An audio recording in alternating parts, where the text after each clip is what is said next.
दोस्तों Pablo Escobar ये नाम आप में से ज्यादातर लोगों ने पहले भी कई बार सुना होगा। वैसे जो नहीं जानते उन्हें हम बता दें कि पाब्लो एक कोलंबियाई ड्रग लॉर्ड था जिसको द किंग ऑफ कोकीन और द गॉडफादर जैसे नामों से पुकारा जाता था। वो जुर्म की दुनिया का एक ऐसा नाम था जिसको आज भी इतिहास का सबसे बड़ा अमीर अपराधी माना जाता है। उसकी अमीरी का अंदाजा आप इस बात से लगा सकते हैं कि वो ड्रग्स की तस्करी करने के लिए सबमरीन तक का इस्तेमाल किया करता था। और आज की हमारी इस वीडियो में अभी हम आपको पाब्लो एस्कोबार की लाइफ से जुड़ी ऐसी ही कुछ इंटरेस्टिंग बातों के बारे में बताने वाले हैं जिन्हें जानकर आप पूरी तरह हैरान रह जाएंगे।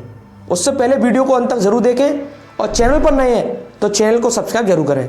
तो चलिए शुरू करते हैं। दोस्तों इतिहास के सबसे बड़े अपराधियों में शुमार किए जाने वाले पाब्लो एस्कोबार एक ड्रग लॉर्ड होने के साथ ही कोलंबिया के मशहूर मेडलिन कार्टेल का लीडर और फाउंडर भी था।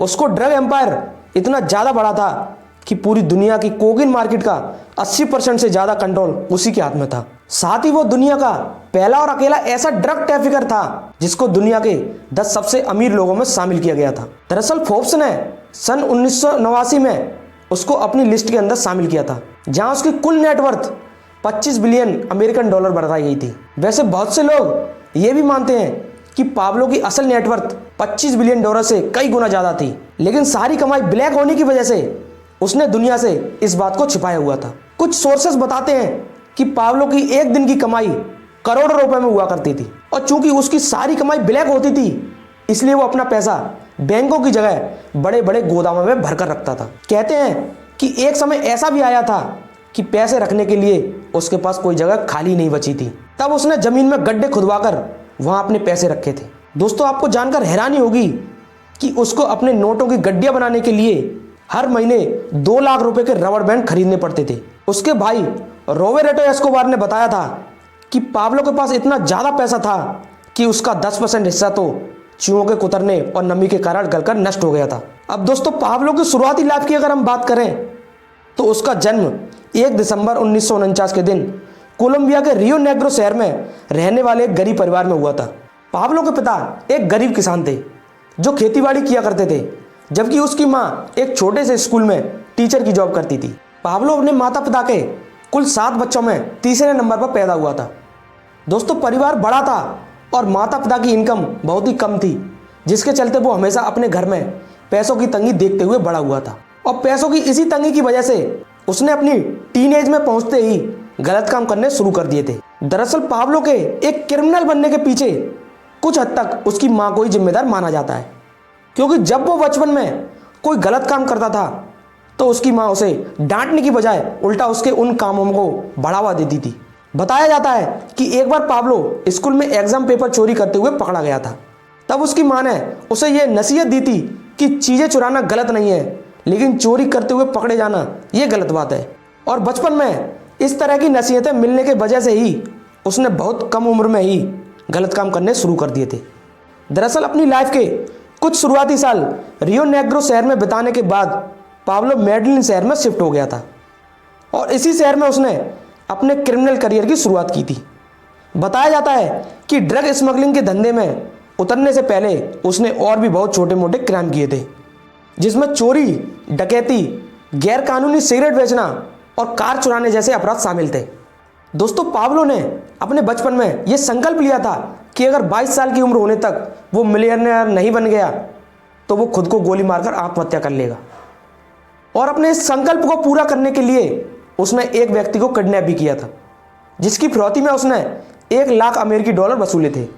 लेकिन दोस्तों ये रकम भी उसके लिए मिलियन बनाने के लिए काफ़ी नहीं थी, इसलिए उसने और ज़्यादा पैसा कमाने के लिए मेडलिन शहर के ड्रग माफिया को ज्वाइन कर लिया था और उसके लिए ड्रग डिलीवरी का काम करने लगा। दोस्तों इस काम में उसे अच्छे पैसे मिलते थे, जिसके चलते वो 22 साल होने से पहले ही एक मिलियनेयर बन गया था। हालांकि दोस्तों काफ़ी समय तक वो ये ड्रग डिलीवरी का काम ही करता रहा था, लेकिन अचानक फिर कुछ ऐसा हुआ जिसने उसकी लाइफ को पूरी तरह बदल कर रख दिया था। दरअसल हुआ यह कि एक दिन उसे कोकीन सप्लाई करने का काम सौंपा गया, जिसकी कीमत लगभग 14 करोड़ रुपए थी। लेकिन इस काम को पूरा करने से पहले ही उसकी ड्रग डीलर से किसी बात को लेकर बहस हो गई और बहस में बात इतनी बढ़ गई कि पाब्लो ने उस डीलर की हत्या कर दी। ये उसकी ज़िंदगी का पहला मर्डर था जिसको करने के बाद वो कोकीन लेकर वहां से भाग गया। और जब उसको कोकीन की कीमत के बारे में पता चला तब उसको ये एहसास हुआ कि ड्रग डिलीवरी तो बहुत छोटा सा काम है, जबकि असली पैसा तो कोकीन की स्मगलिंग में है। और दोस्तों यही सोचकर उसने अपना कोकीन स्मगलिंग बिजनेस शुरू कर दिया। पाब्लो का दिमाग बहुत तेज था, जिसकी वजह से उसका स्मगलिंग नेटवर्क भी बहुत तेजी से फैलना शुरू हो गया। उसने छोटे बड़े सभी गैंग्स को अपने साथ मिलाकर एक बहुत बड़ा ड्रग्स सिंडिकेट बनाना शुरू कर दिया था। साथ ही जो भी अधिकारी उसके काम में कोई रुकावट डालने की कोशिश करता तो वो उसको रिश्वत देकर अपने साथ शामिल कर लेता। दरअसल पाब्लो ने सरकारी ऑफिसरों के लिए अपने बिजनेस में एक बड़ा ही सिंपल सा नियम बनाया हुआ था। वो नियम ये था कि या तो रिश्वत का पैसा लेकर उसके रास्ते से हट जाओ या फिर अपनी जान गंवाओ। और इस नियम के अनुसार जो भी ऑफिसर उसकी रिश्वत को ठुकराकर उसके रास्ते का कांटा बनता था वो उसे उसी समय मौत के घाट उतार देता था। आपको जानकर हैरानी होगी कि पाब्लो ने अपनी लाइफ में 4000 से ज़्यादा सरकारी अधिकारियों का मर्डर किया था, जिसमें 200 जज और 1000 से ज़्यादा पुलिस ऑफिसर भी शामिल थे। अपने इस बिजनेस को और ज़्यादा तेज़ी से फैलाने के लिए उसने एक प्राइवेट आइलैंड भी खरीदा, जहां उसने कोकीन बनाने की फैक्ट्रियां लगवाईं और ड्रग डिलीवरी के काम को तेज करने के लिए उसने प्राइवेट प्लेन्स, पानी के जहाज और यहां तक कि 2 सबमरीन भी खरीदी थी। इस तरह देखते ही देखते वो सिर्फ कुछ ही सालों में कोलंबिया नहीं बल्कि पूरी दुनिया का सबसे बड़ा ड्रग लॉर्ड बन गया। बताया जाता है कि जब पाब्लो का बिजनेस अपने शिखर पर पहुंचा तब उसकी एक दिन की कमाई $70 मिलियन से ज़्यादा हुआ करती थी, जिसे अगर आज के हिसाब से कैलकुलेट किया जाए 11 अरब के बराबर रकम निकल कर आती है। दरअसल वो ड्रग सप्लाई करने के ऐसे ऐसे तरीके खोजता था जिन्हें उससे पहले किसी ने इस्तेमाल नहीं किया था। उसने मछलियों के पेट से लेकर एरोप्लेन के टायरों तक में कोकीन स्मगल किया था। दोस्तों पाब्लो के इतना कामयाब होने के पीछे एक वजह यह भी थी कि उसके साथ लोकल लोगों का पूरा सपोर्ट था। दरअसल वो मेडलिन शहर के लोगों की हर तरह से मदद किया करता था। लोगों के घर बना हुआ था, अब पैसों की ज़रूरत होती तो उन्हें पैसे भी देता और बेरोजगार जो लोगों को अपने यहाँ किसी काम में लगा लिया करता।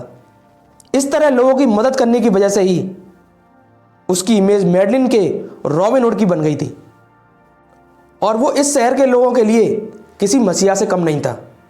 दोस्तों पाब्लो इस बात को बहुत अच्छी तरह से जानता था। अपराध किए हैं उसकी वजह से उस पर कभी ना कभी कानूनी शिकंजा तो जरूर कसा जाएगा, इसलिए उसने अपने बचने के रास्ते पहले ही खोजना शुरू कर दिए थे। एक बार उसने कोलंबिया की सरकार को यह ऑफर दिया था कि अगर उसके ऊपर लगे आरोपों को खत्म करके उसे क्लीन चिट दे दी जाए तो वो बदले में सरकार का पूरा विदेशी कर्जा खुद चुका देगा। दोस्तों कोलंबिया सरकार ने उसके इस प्रस्ताव को ठुकरा दिया। इसके बाद उसने राजनीति में भी घुसने की कोशिश की, लेकिन कहीं ना कहीं उसे लगने लगा था कि पॉलिटिक्स भी उसे गिरफ्तार होने से नहीं बचा पाएगी। इसलिए उसने सरकार के सामने एक दूसरा प्रस्ताव रखा कि अगर उसे खुद की बनाई हुई पर्सनल जेल में कैद किया जाए तो अपनी गिरफ्तारी दे देगा। सरकार ने उसके इस प्रस्ताव को स्वीकार कर लिया। पाब्लो ने अपने लिए ला कैथरीन नाम की एक जेल बनवाई, जो कि सिर्फ कहने के लिए एक जेल थी, जबकि उसमें मिलने वाली सुविधाएं किसी 5 स्टार होटल से कम नहीं थी। और दोस्तों डील के अनुसार उसको इस जेल के अंदर कैद कर दिया गया। पाब्लो को इस जेल में कैद किया जाना उसके आज़ाद होने के ही बराबर था, क्योंकि इस जेल में रहते हुए वो अपने ड्रग के बिजनेस को बड़े आराम से चला रहा था। कि उसके इस तरह बिजनेस चलाने की बात जब अमेरिका तक पहुंची तो वहां की सरकार ने कोलंबिया की सरकार पर दबाव डालना शुरू कर दिया कि सभी गैरकानूनी धंधों को बंद कराया है। तो कोलंबिया की सरकार भी अब पाब्लो से तंग आ चुकी थी, क्योंकि वो काफ़ी लंबे समय से वो उनके लिए सरदर्द बना हुआ था। वहाँ की सरकार ने उसके चैप्टर को क्लोज करने की प्लानिंग शुरू कर दी, लेकिन सरकार की इस प्लानिंग की खबर किसी तरह पाब्लो तक पहुँच गई। वो अपने कुछ साथियों को लेकर तुरंत ही जेल से फरार हो गया। हालांकि दोस्तों उसको पकड़ने के लिए सर्च ब्लॉक नाम की एक स्पेशल टीम भी बनाई गई थी, लेकिन दोस्तों पाब्लो जैसे शातिर दिमाग वाले अपराधी को ढूंढ पाना बेहद मुश्किल था।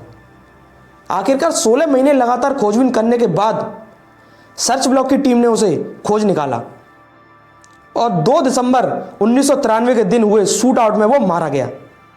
दोस्तों, जिस समय पावलो की मौत हुई तब उसकी उम्र सिर्फ 44 साल थी। उसके बाद दुनिया में बहुत से ड्रग लॉर्ड आए और गए, लेकिन कोई भी पाब्लो एस्कोबार नहीं बन पाया। दोस्तों, आज के लिए सिर्फ इतना ही। और आप आगे भी ऐसा वीडियो देखना चाहते हैं तो कमेंट करें और वीडियो को एक लाइक करके चैनल को सब्सक्राइब जरूर करें। मिलते हैं आपसे अगली वीडियो में। धन्यवाद।